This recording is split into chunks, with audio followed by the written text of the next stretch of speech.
J'ai longtemps cru que le calme avait le goût de l'absence, que les jours sans tempête manquaient de couleur. Alors j'ai suivi le bruit, les battements trop rapides, les promesses qui brûlent plus vite qu'elles ne tiennent. Je suis partie parce que je pensais mériter mieux. C'est ce que je me répétais pour couvrir les silences de ma conscience. Je voulais des histoires qui secouent les murs, des regards qui consument la nuit, des départs suivis de retours impossibles. J'ai collectionné les éclats, les mots qui blessent et ceux qui reviennent trop tard, les bras qui serrent fort avant de disparaître, les lendemains lourds, les excuses usées, les promesses abandonnées sur le bord des saisons. Et moi, je confondais la douleur avec la profondeur. Pendant ce temps-là, il y avait quelqu'un de simple, pas simple par manque d'âme, simple comme une présence sincère. Quelqu'un qui restait quand les lumières s'éteignaient, quelqu'un qui ne faisait pas de bruit pour prouver qu'il existait. Je regardais ailleurs, cherchant un vertige, alors que j'avais déjà trouvé un refuge. Les années ont passé, les histoires ont laissé leurs traces, des cicatrices discrètes, des fatigues qu'on ne montre pas.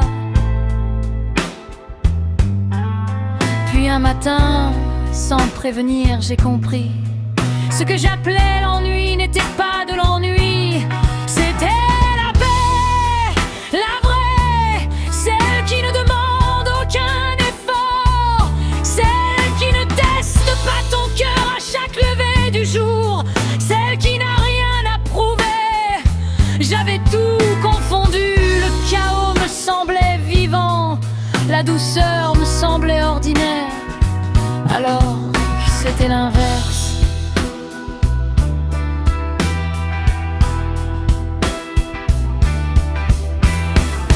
Quand les réponses sont arrivées,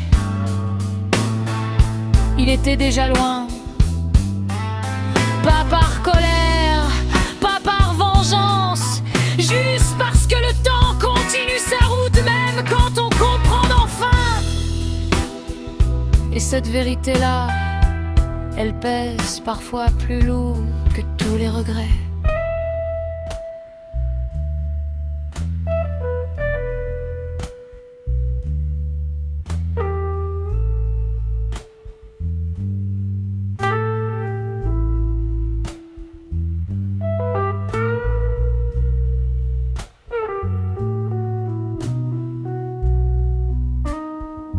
Je pense encore à lui, à cette stabilité que je prenais pour acquise,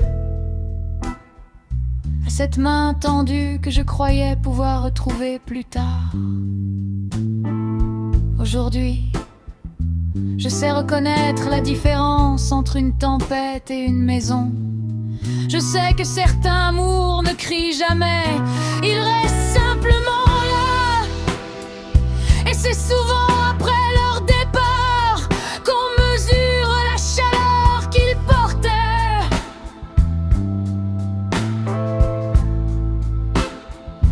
On croit parfois chercher la vie dans ce qui nous abîme,